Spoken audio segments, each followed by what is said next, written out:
For what purpose does the gentleman from Texas seek recognition? I have an amendment at the desk, Mr. Chairman, and with your consent and permission, I'll address the House from the well. The clerk will report the amendment. The clerk will designate amendment number 24. The clerk will designate amendment number 24. Amendment number 24, printed in the Congressional Record, offered by Mr. Al Green of Texas. For what purpose does the gentleman from Idaho seek recognition? For what purpose does the gentleman from Idaho seek recognition? Mr. Chairman, I reserve a point of order on the gentleman's amendment. Point of order is reserved. Am I recognized, Mr. Chairman? Pursuant to House Resolution 743, the gentleman from Texas and a member opposed will each control 5 minutes. The chair recognizes the gentleman from Texas for 5 minutes. Thank you, Mr. Chairman. Mr. Chairman, as a preamble to my amendment, please allow me to thank the chairman, Mr. Simpson, for his courtesies. I'd also like to thank the ranking member, Ms. Kaptur, for her courtesies. Mr. Chairman, if you live in Houston, Texas, you monitor the weather. You monitor the weather, Mr. Chairman, because over the last year, Houston, Texas has been declared a disaster area, not once, but twice. If you live in Houston, Texas, you monitor the weather because in the last year, we are to spend billions in recovery damages. If you live in Houston, Texas, you monitor the weather because in the last year, we have lost 17 lives to flooding. Houston has a problem, but there is a solution. This amendment, which is based upon H.R. 5025, an emergency supplemental bill, would accord $311 million that will eventually be spent. This is not money that will not be spent in Houston, Texas, money that will be spent on projects that are already authorized. The projects are authorized, the money is going to be spent. However, we can take a piecemeal approach and do some now, some later, and spend billions more in recovery efforts, which is what we are doing. We're spending billions after floods when we could spend millions before and save money, save lives, and give Houston, Texas, the citizens therein, some degree of comfort.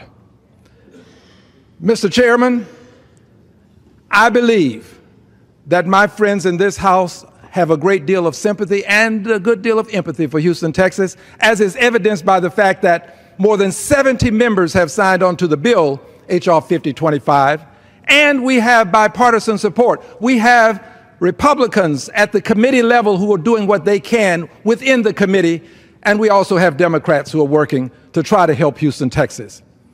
So I'm honored tonight to stand in the well of the House to make this request that Houston, Texas be made a priority and that the Corps of Engineers, when they do assess the needs of the nation, that Houston be given some degree of preference because money is being spent that need not be spent.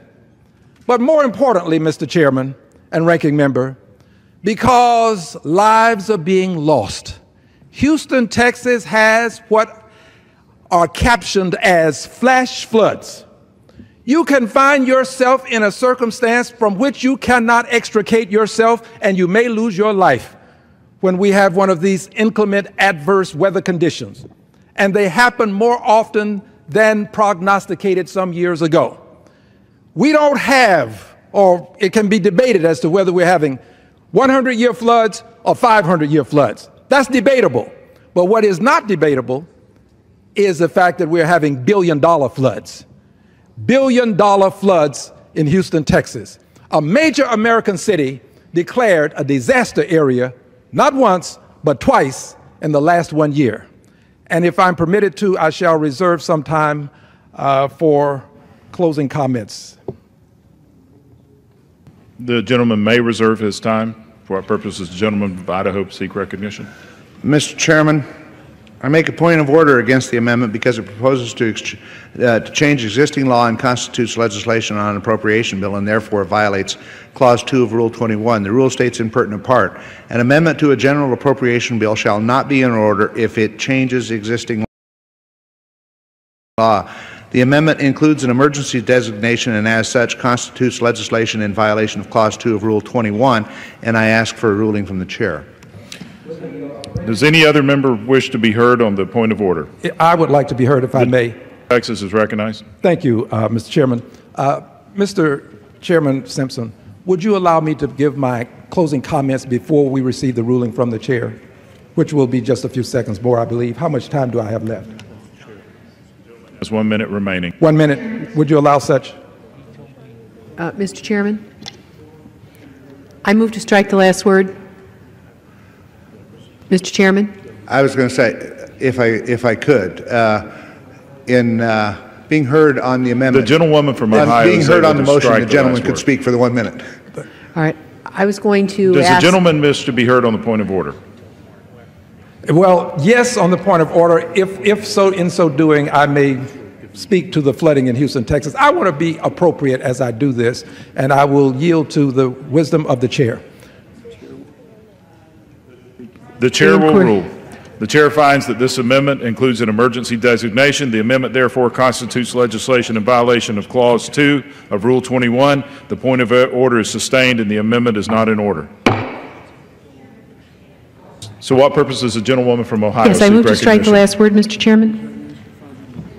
The gentlewoman is recognized for 5 minutes. Yes, and I would yield my time to the fine gentleman from Houston, Texas. Thank you, Gentleman's recognized. Madam Ranking Member Capter. Thank you so much. Please allow me to continue with just a brief commentary. I have a colleague who is not here, the Honorable Gene Green. He has asked that his statement with reference to this amendment be placed in the record, and I ask unanimous consent to do so, Mr. Chairman. Objection. Thank you. I would also add this. A good deal of my comments have emanated from, as I indicated, H.R. 5025. This bill has bipartisan support, and I see in the chamber my good friend and colleague, the Honorable Ted Poe, who is one of the co-sponsors of the legislation. Some of my other colleagues who are co-sponsoring from Texas would include the Honorable John Culberson, would also include the Honorable Member Weber, Randy Weber, a good number, Sheila Jackson Lee, Congresswoman Honorable, also the Honorable Gene Green that I've mentioned. There are others as well.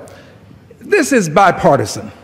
This is a recognition that we are going to have problems that we can solve that will create greater circumstances than we should have to endure. There is little reason for us to be back here a year or so from now indicating that we've had another flood, $1 billion flood, maybe less, maybe more, and that we may have lost lives in that future event. My hope is that while this amendment is not in order, and I accept the ruling of the chair, my hope is that we will find a means by which we will do sooner that which we will do later, spend the $311 million after we have had additional billion-dollar floods. This amendment makes good sense. It is a common sense solution, and I do thank the chair, and I thank the ranking member for her very kind words and her opportunity that she has accorded me, the opportunity she's accorded me, and I thank you, Mr. Simpson, for being so generous as well. I would be honored to yield to the chairman. I appreciate the gentleman's passion with this and his obvious concern and interest, and I will tell you that there is a great deal of support for what the gentleman is proposing. Congressman Poe and Congressman Culberson, as well as members on your side of the aisle, have talked to us repeatedly about the issues that that you address here. And while this amendment is out of order, I will promise to the gentleman that we will work with you to try to address this problem of one of America's great cities. And I thank you, and as you know, I believe your word is as good as gold. Thank you. and I thank the ranking member. Gentlewoman from Ohio is recognized.